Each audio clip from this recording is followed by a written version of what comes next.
उत्तर प्रदेश में कर्फ्यू नहीं लगता, नो कर्फ्यू नो दंगा, और यूपी में है सब चंगा। वहां दंगा नहीं है, वहां कर्फ्यू नहीं है, वहां सड़कों पे कोई नमाज नहीं पढ़ सकता, वहां पर अब किसी भी धर्मस्थल से चिल्लाने की आवाज नहीं आती है। अगर किसी ने दंगा करने का दुस्साहस किया तो उसकी प्रॉपर्टी को जब्त करके वहां के गरीबों में, दलितों में, जनजातीय समुदाय के लोगों में बांट दी जाती है और कहा जाता कि इनका अधिकार है, घुसपैठियों का कोई अधिकार और दंगाइयों का कोई अधिकार नहीं होता है। রাম মন্দির প্রসঙ্গ তুলে বরপেটায় বিজেপি প্রার্থীর হয়ে ঝড়ো প্রচার যোগী আদিত্যনাথের। ইউডিএফ অনুপ্রবেশকারীদের আশ্রয়দাতা, অনুপ্রবেশ ঘটিয়ে কংগ্রেস গণতান্ত্রিক ব্যবস্থা বদলে দিতে চায় দাবি যোগীর।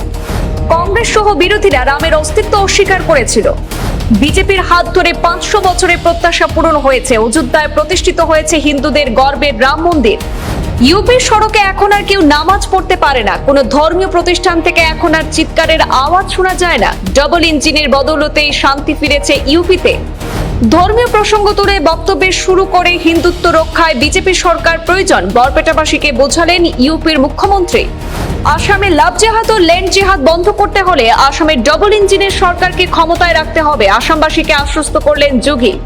ইউডিএফ এখন তালা বন্ধ করে পালানোর সময় এসেছে, কারণ অনুপ্রবেশ বন্ধ করে দিয়েছে হিমন্ত সরকার, মন্তব্য যোগীর।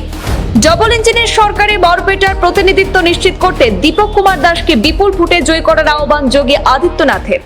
देश के अंदर जहां जहां भी एनडीए की, बीजेपी की गवर्नमेंट है, बीजेपी ने वह करके दिखाया है। याद करिए, अयोध्या में, उत्तर प्रदेश के अंदर राम जन्मभूमि के लिए आंदोलन चलता था। असम से भी राम भक्त जाते थे, हम नारा लगाते थे, राम लला हम आएंगे, मंदिर वहीं बनाएंगे।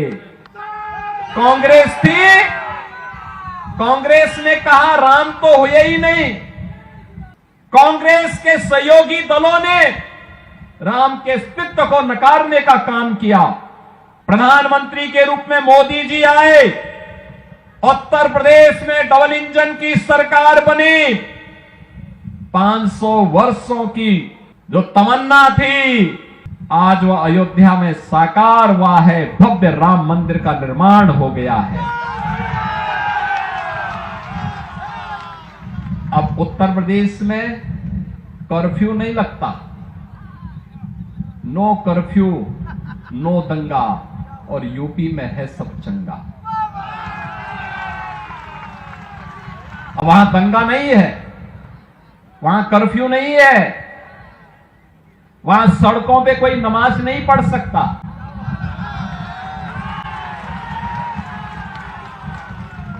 वहां पर अब किसी भी धर्मस्थल से चिल्लाने की आवाज नहीं आती है।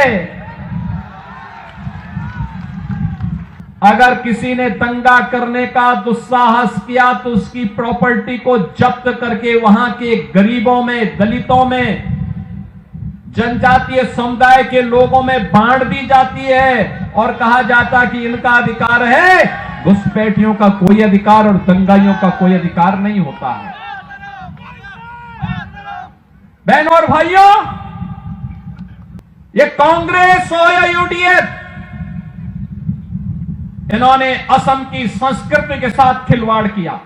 घुसपैठियों को यहां घुसा करके यहां की डेमोग्राफी को चेंज करने का प्रयास किया, आपके हक पर डकैती डालने का काम किया, असम के लोगों के राशन पर, उनके मकान पर, उनकी जमीन पर जबरन कब्जा करने का प्रयास किया।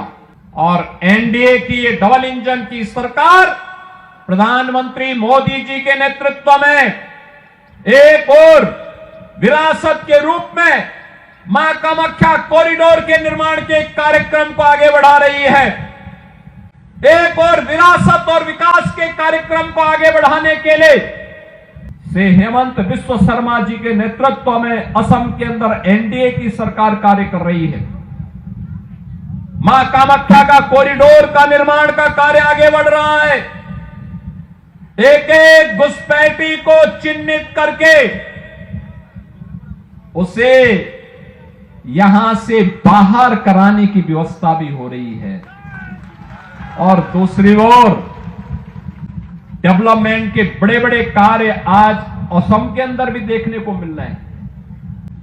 असम के अंदर ये एनडीए का संकल्प है कि असम की धरती को लव जिहाद और लैंड जिहाद की धरती नहीं बनने देंगे।